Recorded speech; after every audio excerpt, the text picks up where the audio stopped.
हम दिल दे चुके सनम की शूटिंग के दौरान ऐश्वर्या राय ने भी सलमान खान पे फिजिकल अब्यूज का एलिगेशन लगाया, जिसमें सलमान खान ने ये टिप्पणी करी, Now if I hate somebody, I don't think she'll survive it. 1986 में फिल्म दिल जला की शूटिंग मॉरिशस में हो रही थी। तब्बू उस वक्त 16 साल की थी, मतलब एक टीनेजर। जैकी श्रॉफ ने एलिजेडली तब्बू को किस करने की कोशिश करी थी। करीना जैसी मैच्योर स्टार, उनके लिए लोगों का एक्सपेक्टेशन बहुत ज्यादा होता है। सोनम कपूर के वेडिंग फंक्शंस में उनके ड्रंक क्लिप्स ऐसे वायरल हुए जहां वो विजिबली इंटॉक्सिकेटेड थी। खुद संजय दत्त के इंटरव्यूज के मुताबिक जब श्रीदेवी हिम्मत वाला शूट कर रही थी और नशीली हालत में वो उनके मेकअप रूम तक जा पहुंचे, श्रीदेवी ने उनको देखा और दरवाजा उनके मुंह पे मार दिया। 2012 आईपीएल के फाइनल के बाद जब शाहरुख खान अपनी टीम के ओनर होने के नाते वानखेड़े स्टेडियम में सेलिब्रेट कर रहे थे, पर जब मुंबई क्रिकेट एसोसिएशन के ऑफिशियल्स ने स्टेडियम की लाइट बंद कर दी और क्राउड को कंट्रोल करना शुरू किया, तब रिपोर्टेडली थोड़ी इंटॉक्सिकेटेड स्टेट में SRK का एमसीए ऑफिशियल्स के साथ झगड़ा हो गया। बीती रात वानखेड़े स्टेडियम में शाहरुख खान की एमसीए के अधिकारियों के साथ हुई झड़प का मामला।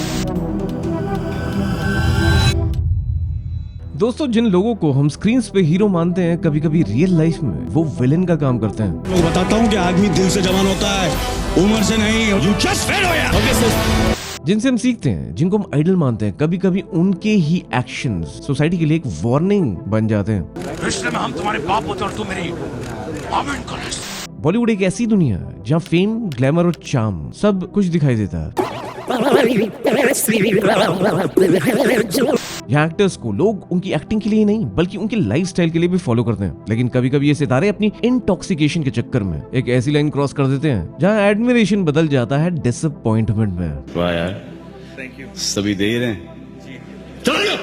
तो आज इस वीडियो में बात करेंगे हम उन टॉप 5 ड्रंकन मोमेंट्स की, जहां बॉलीवुड के कुछ बड़े सितारों ने शराब के नशे में केवल ना अपनी इमेज को बर्बाद किया बल्कि यूथ के लिए एक गलत एग्जाम्पल भी सेट किया। क्योंकि जब पब्लिक फिगर्स ड्रंक होकर एक ऐसा काम करते हैं जो सोसाइटी के रूल्स के बिल्कुल विपरीत होता है, तो उनका इन्फ्लुएंस पब्लिक पे डबल हो जाता है। ऐसे बड़े सितारे और उनका एक एक एक्शन, एक एक कारनामा लाखों करोड़ों लोगों की सोच पे असर डालता है। गुटखा खा रहे हो, मर जाओगे तो? शाहरुख खान मरबे नहीं किया तो हम कैसे मर जाएंगे? So let's go total bake off in this video और समझते हैं, देखते हैं उन सारी मोमेंट्स को जहां मस्ती के नाम पे और नशे के चक्कर में रिस्पॉन्सिबिलिटी की धज्जियां उड़ गई। And to top all of that, this all has been caught on camera.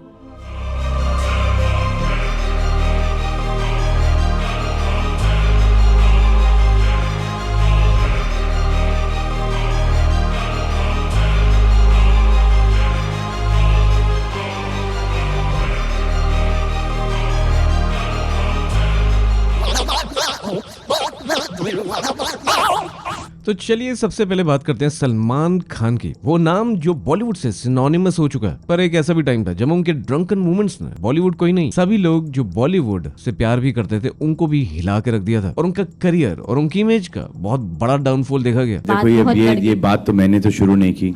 ये सबसे पहला और सबसे कंट्रोवर्शियल इंसिडेंट, और उसकी बात करें तो वो था 2002 का hit and run case. Mumbai के बांद्रा एरिया में रात के 2:45 बजे सलमान एलिजेडली अपनी टोयोटा लैंड क्रूजर लेकर निकले थे और फुटपाथ पे सोए कुछ लोगों पर गाड़ी चढ़ा दी। एक आदमी की मौत हो गई और कई लोग इंजर्ड हो गए। और रिपोर्ट्स की बात करी जाए तो उनके मुताबिक सलमान ड्रंक स्टेट में थे। कोर्ट केसेस चलते रहे और पब्लिक में एक बड़ा डिबेट चालू हो गया। सेलिब्रिटी होने का मतलब क्या ये है कि आप कानून से ऊपर हो? सब लोग यही सवाल पूछ रहे थे हर जगह। अब वो लोग भी जो सलमान की मूवीज को प्यार करते थे, हम दिल दे चुके सनम, मैंने प्यार किया, इन सब मूवीज में उनको बहुत बहुत प्यार कर रहे थे, उन लोगों ने भी सलमान का इस वक्त साथ नहीं दिया क्योंकि वो बहुत निराश थे। हालांकि रिपोर्ट्स में ऐसा कोई प्रूफ नहीं था कि सलमान ही गाड़ी चला रहे थे। और इसी के बाद दिसंबर 10 मिली सलमान खान को बॉम्बे हाई कोर्ट से क्लीन चिट। पर फिर आ गया उनकी पर्सनल लाइफ का ड्रामा ऐश्वर्या राय के साथ। खूबसूरत Miss World Aishwarya Rai. This year's winner, photogenic, goes to one of my favorite countries, to Miss India.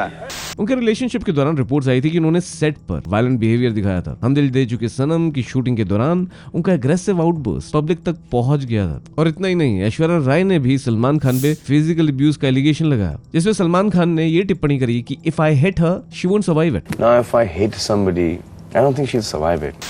जो कि थोड़ा मेल शोविनिस्टिक था, बट दैट्स सलमान। मीडिया ने उन्हें एंग्री ड्रंक कहकर लेबल कर दिया और सबसे शॉकिंग था एक इंसिडेंट जहां सलमान ने पार्टी में veteran film maker Subhash Ghai को भी थप्पड़ मार दिया। अगली सुबह उनके फादर सलीम खान ने पर्सनली उनसे माफी मांगी थी। गाइस यही नहीं, 2003 में विवेक ओबरॉय की प्रेस कॉन्फ्रेंस तो आप सबको पता ही होगी। उसमें विवेक ने बताया कि कैसे सलमान ने उन्हें 41 टाइम्स 41 बार ड्रंक्स कॉल करे। 29 तारीख की रात को 29th night Salman Khan called me on my phone.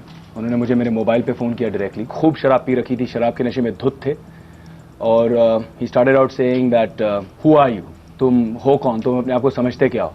पूरा बॉलीवुड डिवाइड हो गया उसके बाद, पर मेजॉरिटी में बड़े बड़े directors, producers, actors Salman Khan के साथ थे और विवेक ओबराय का डाउनफॉल यहां से स्टार्ट हुआ और उसका रिपेयर उन्होंने बहुत किया, पर उनको कभी वो वापसी नहीं मिली जो वो डिजर्व करते थे। ये सब सिर्फ गॉसिप नहीं था गाइस, ये रिफ्लेक्शन था कि फेम इंटॉक्सिकेशन से ज्यादा खतरनाक होता है। एक सुपरस्टार जिससे लोग आइडलाइज करते हैं, अगर ड्रंक स्टेट में कंट्रोल खो देना तो यूथ को मैसेज क्या मिलता है? यूथ इंस्पायर होता है? नहीं, यूथ गलत आदतों को अपनाने के लिए मजबूर हो जाता है क्योंकि उनको लगता है कि यही हीरोगिरी है। आज भी सलमान के केस और उनके आउटबर्स्ट रिमाइंड करवाते हैं कि पावर और रिस्पॉन्सिबिलिटी साथ साथ चलनी चाहिए। एक केयरलेस मूवमेंट और सारी दुनिया तुम्हें विलन बनाने से पहले एक बार भी नहीं सोचती। अब देखो, ये बॉलीवुड के नशे वाले मूवमेंट देख के हैरानी तो बहुत होती है, गॉसिप भी बहुत होती है, लेकिन सोचो जरा, अगर असली जिंदगी में कोई इंसान बार बार अपना कंट्रोल लूज करे तो उसका करियर, उसका बिजनेस, सब कुछ खतरे में आ जाता है। अब सलमान को ही देख लो ना, उनका बीइंग ह्यूमन फाउंडेशन कितना काम करता है सोसाइटी के लिए। My daughter has a serious blood disease.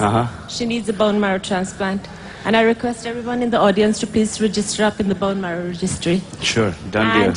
पर आज भी लोग बीइंग ह्यूमन को नहीं देखते, उनके इन्हीं ड्रंकन इंसिडेंट्स की बात करते हैं। सलमान बिजनेस की दुनिया में भी कुछ कम नहीं है, पर लोग उनके बिजनेस की बात नहीं करते, बस यही बात करते हैं कि सलमान कितने एरोगेंट रहे हैं या उनकी शादी क्यों नहीं हो रही है। मेरी शादी कर लेने में आपका क्या फायदा है। और जहां बिजनेस की बात कर रहे हैं तो एक बात साफ है कि जो बिजनेस की दुनिया है उसमें सक्सेस उन्हीं को मिलती है जो अपना दिमाग क्लियर रख के प्लानिंग करते हैं, नंबर्स ट्रैक करते हैं और पैसों का पूरा हिसाब रखते हैं। आजकल के टाइम में हर एंटरप्रेन्योर, चाहे छोटा हो या बड़ा, एक स्ट्रगल फेस करता है और वो है अपने बिजनेस अकाउंट्स को मैनेज करना। और ये पहली जगह जहां लोग बहुत बड़ी गलती कर देते हैं, बिकॉज अगर आप ट्रांजेक्शन को एनालाइज ही नहीं करोगे, उनको बुक ही नहीं करोगे, तो लीगल चैलेंज तो होगा ना, साथ में बिजनेस में भारी इनएफिशिएंसी देखने को मिलेगी। पर गाइज, गुड न्यूज ये है कि अब टेक्नोलॉजी ने इस सारी प्रॉब्लम को बहुत आसान बना दिया है और आप बिजनेस करना चाहते हैं, बिजनेस करने वाले हैं, please you should know this. Business accounting का एक सॉल्यूशन है जो मुझे काफी इंप्रेसिव लगा और वो है उडू का अकाउंटिंग ऐप। और सबसे बड़ी बात, ये लाइफ टाइम फ्री है। और फ्री क्योंकि उडू का सबसे पहला ऐप लाइफ टाइम फ्री होता है और अनलिमिटेड यूजर्स के लिए अवेलेबल भी होता है। मतलब छोटा स्टार्टअप हो या ग्रोइंग बिजनेस, सबके लिए परफेक्ट। आप बस अपने पीडीएफ और जेसन फाइल को अपलोड करो और उडू की ओसीआर टेक्नोलॉजी ऑटोमेटिकली आपके पेबल डिटेल्स को फेच करके फिल कर देती है। टीडीएस अप्लाई करना, इनवॉइसेस बना के रिसीवेबल्स कलेक्ट करना, सब कुछ ही क्लिक्स में पॉसिबल है। अगर किसी कस्टमर को उधार दिया तो ईमेल या व्हाट्सएप पे फॉलो अप भी कर सकते हो। देखो, इसी को कहते हैं स्मार्ट वर्क, जो आपको अपने बिजनेस में डे वन से चाहिए होता है। पर लोग बहुत बड़ी गलती करते हैं, वो जब सोचते हैं इसके बारे में जब बहुत क्योस मच जाता है। पर आपको सजेस्ट करूंगा कि डे वन से ही मैनुअल काम हटाइए, एफिशिएंसी बढ़ाइए। पेंडिंग पेमेंट्स और रिसीवेबल्स को आप इजीली एजिंग रिपोर्ट के थ्रू ट्रैक कर सकते हो। इनवॉइसिंग और ई इनवॉइसिंग के लिए कंप्लायंस भी डायरेक्टली यहीं से मैनेज हो जाता है। इवन ई वे बिल्स को जनरेट करना बस कुछ ही स्टेप्स में बहुत इजीली हो जाता है। इस टैक्स फाइलिंग के लिए भी एक बहुत पावरफुल ऐप है। एक क्लिक में GSTR 1 सेंड हो जाता है और GSTR 2 रिकंसिलिएशन भी कुछ ही मिनट में पूरी हो जाती है। प्लस TDS और TCS रिपोर्ट्स भी रेडी होती हैं। मतलब एक एंटरप्रेन्योर के लिए जो सबसे टाइम कंज्यूमिंग काम होते हैं ना, वो उडू कुछ ही सेकंड्स में सिंपलीफाई कर देता है। गाइस, जो मुझे स्पेशली सबसे यूजफुल फीचर लगा ना, वो है इसका real time dashboard, because data is God. Invoicing हो, बिल्स हो, बैंक बैलेंस, पेंडिंग रिकंसिलिएशन, सभी एक स्क्रीन पर विजिबल। मैनुअल एंट्री की कोई जरूरत ही नहीं पड़ती और आप ये सब मोबाइल पे भी मैनेज कर सकते हो with smart bank reconciliation and AI matching. और अकाउंटिंग के अलावा भी उडू के पास इन्वेंटरी, ऑनलाइन स्टोर और ईमेल मार्केटिंग जैसे एप्स अवेलेबल हैं, सब फुली इंटीग्रेटेड। एक ऐप लाइफ टाइम फ्री है, अनलिमिटेड होस्टिंग और सपोर्ट के साथ। और अगर आपको एडवांस ऐप चाहिए तो केवल 580 रुपए में आपको सब्सक्रिप्शन का भी एक्सेस मिल जाता है। तो गाइस, बॉलीवुड के ड्रंकन मूवमेंट्स तो अपनी जगह ठीक है, पर रियल लाइफ में अगर आप अपने बिजनेस में सक्सेस पाना चाहते हैं तो नशे के साथ नहीं, डिसिप्लिन और स्मार्ट टेक के साथ ग्रो करें। इसलिए मैंने डिस्क्रिप्शन में लिंक दे दिया है उडू अकाउंटिंग ऐप का। अगर आपके फादर या आपके भाई या कोई भी और बिजनेस कर रहा है तो उनको जरूर बताना, जिससे आप और वो तुरंत इस ऐप को एक्सप्लोर करें। ट्रस्ट मी, ये आपके बिजनेस के लिए एक गेम चेंजर हो सकता है। और अब आते हैं सेंसेशनल, ड्रंक और ड्रामेटिक संजय दत्त के कारनामों पर। घर पे नहीं है दीवानी, जाओ ना फिर, तुम्हारे बॉस की माँ का उजड़ा भेजो। संजय दत्त एक ऐसा नाम जिसकी लाइफ स्टोरी खुद ही एक बायोपिक बन गई। सबसे डार्क फेज था उनका अल्कोहल और एडिक्शन। 1990s के दौरान संजय दत्त की ड्रग और अल्कोहल एडिक्शन इतनी सिवियर हो गई थी कि शूटिंग सेट्स पर भी उनका बिहेवियर काफी अनएक्सेप्टेबल था। खासकर एक इंसिडेंट श्रीदेवी के साथ 1983 के आसपास हुआ था। ऑथेंटिक मीडिया रिपोर्ट्स और खुद संजय दत्त के इंटरव्यूज के मुताबिक जब श्रीदेवी हिम्मत वाला शूट कर रही थी, संजय दत्त उनके बहुत बड़े फैन थे और नशीली हालत में वो उनके मेकअप रूम तक जा पहुंचे। श्रीदेवी ने उनको देखा ट्रेम्बल होते हुए और दरवाजा उनके मुंह पे मार दिया और उसके बाद कसम खा ली कि आगे से संजय के साथ कभी काम नहीं करेंगे। उस वक्त सारा मीडिया यही हाईलाइट कर रहा था कि संजय दत्त के आंखों के नीचे डार्क सर्कल्स रहते हैं, उनके हाथ ट्रेम्बल करते रहते हैं। कुछ क्रू मेंबर्स ने तो ये भी बताया कि कैमरा रोल होने के बाद भी वो अपनी लाइंस निरंतर भूलते रहते हैं। ओए तेरा लिप मैच नहीं हो रहा है। नाम, सड़क और साजन, इन फिल्मों के सेट्स पर भी उनके एडिक्शन का असर उनके फिजिकल हेल्थ और प्रोफेशनलिज्म पर बहुत ज्यादा पड़ रहा था। उन्होंने बाद में ये खुद एक्सेप्ट किया कि प्रॉब्लम की वजह से उनका करियर, फैमिली, रिलेशनशिप्स और फिजिकल हेल्थ सब कुछ टूट चुके थे, लेकिन उनकी रिकवरी में उनकी फैमिली और सेल्फ रियलाइजेशन का बड़ा हाथ था। ये ऑनेस्टी उनकी स्ट्रेंथ बनी और अब संजय दत्त पूरे कंट्रोल में होते हैं, चाहे जितने भी ड्रंक हो जाएं। He is not an addict. अबे जूता बीता क्या ले रहे भाई थोड़ा पीछे आना। अरे भाई थोड़ा इधर आना भाई यार। बड़ी मस्ती से वो मीडिया से आजकल बातें करते हैं। ये बहुत सारे सीन्स हैं जो वायरल होते रहते हैं संजय दत्त के। लेकिन पानी मिला के नहीं दारू मिल जाएगा। पर हाँ, संजय दत्त का ये डार्क फेज एक मैसेज है हम सब के लिए कि एक सेलिब्रिटी होने के बावजूद भी अल्कोहल जो होता है ना, या एक साइलेंट किलर होती है। दोस्तों यहाँ एक बात प्लीज समझे, जितने भी टीनेजर्स ये वीडियो देख रहे हैं वो भी, जब आप अपने आइडल्स को ड्रंक या रेकलेस देखें ना, तो उनसे इन्फ्लुएंस नहीं हो। उन्होंने बहुत कुछ अचीव कर लिया, वो हैंडल कर लेते हैं, उनके पास सारा फाइनेंसेस है, सारा सपोर्ट है। क्या आपके पास है? ये ध्यान रखना कि आपका टाइम अभी करियर बनाने का है, ये सब चीजों में टाइम वेस्ट करने का नहीं। ऐसे बिहेवियर को कूल समझ लेना एक बहुत बड़ा इल्यूजन है, बच के रहना। आज के एरा में कैमरास हर जगह हैं और यही वजह है कि आज के स्टार्स के private drunken moments public spectacle बन जाते हैं। कुछ लोग ये वाले वीडियोस देखते हैं जिनमें कपड़े कम होते हैं, तो कुछ लोग ऐसे वीडियो देखते हैं जिनमें आंखें सूजी होती हैं, चला नहीं जा रहा होता, लगता है कब ये गिर जाएगी, कब ये गिरेगी, कब गिरेगी, कब गिरेगी, और देखो गिर गई। कुछ तो बहुत गिरी हुई हैं। पहला केस है आलिया भट्ट का। एक वायरल वीडियो में आलिया को क्लब के बाहर हेवीली इंटॉक्सिकेटेड देखा गया था, जहां वो वॉक करने के लिए अपनी फ्रेंड का सपोर्ट ले रही थी। मतलब उन्होंने इतनी पी ली थी कि उनसे चला भी नहीं जा रहा था। फिर आई उर्फी जावेद पार्टी क्लिप्स और उनकी मीडिया कर रहे जो उनका ड्रंक एटीट्यूड। उर्फी जी ने ज्यादा हो गया। ज्यादा हो गई। हाँ प्लीज आ गए, ये आपके लिए। उनके ये कारनामे सारे लोगों को बांट रहे थे। कुछ लोग बोल रहे थे कि भैया उनकी मर्जी है, और कुछ लोग ये बोल रहे थे कि ये अटेंशन के लिए करती है। पर असली सवाल ये है कि एंटरटेनमेंट के लिए, अटेंशन के लिए क्या सब कुछ एक्सेप्टेबल होना चाहिए? क्या लगता है आपको?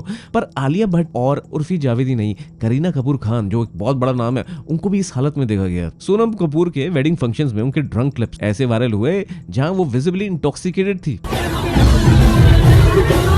और मीडिया कैमरास थे उनके आसपास हर जगह। अब करीना जैसी मैच्योर स्टार, उनके लिए लोगों का एक्सपेक्टेशन बहुत ज्यादा होता है, लेकिन इन ड्रंक मूवमेंट्स ने उनको भी बहुत बड़ी ट्रोलिंग का शिकार बनाया। यहाँ एक कॉमन थीम है, बॉलीवुड के ये मूवमेंट सोसाइटी में एक परसेप्शन क्रिएट करते हैं कि पार्टी करना, ये ड्रंक होना, ये आम है। पर एक बात सोचिए ना कि ये जो महिलाएं हैं, इनकी जो डेट्स होती है वो बुक रहती है। ये जो है इनके पास पूरे साल की डेट्स होती है कि भाई किस मूवी के लिए कितना टाइम देना, और बाकी बहुत सारे इवेंट्स होते हैं, वो सब कुछ इनका कैलेंडर बुक होता है। तो जब ये पार्टीज करने जाते हैं तो 3-4 दिन बेड में पड़े भी रहे, हैंगओवर हो, कोई फर्क नहीं पड़ता। पर आप क्या ये अफोर्ड कर सकते हैं, ये जरूर ध्यान रखना इनसे प्रभावित होने से पहले, क्योंकि रियलिटी ये है कि सेलिब्रिटी इंटॉक्सिकेशन एक ग्लैमराइज्ड डिजास्टर है। It looks fun on screen but in real life it destroys image, trust और कभी-कभी करियर्स भी।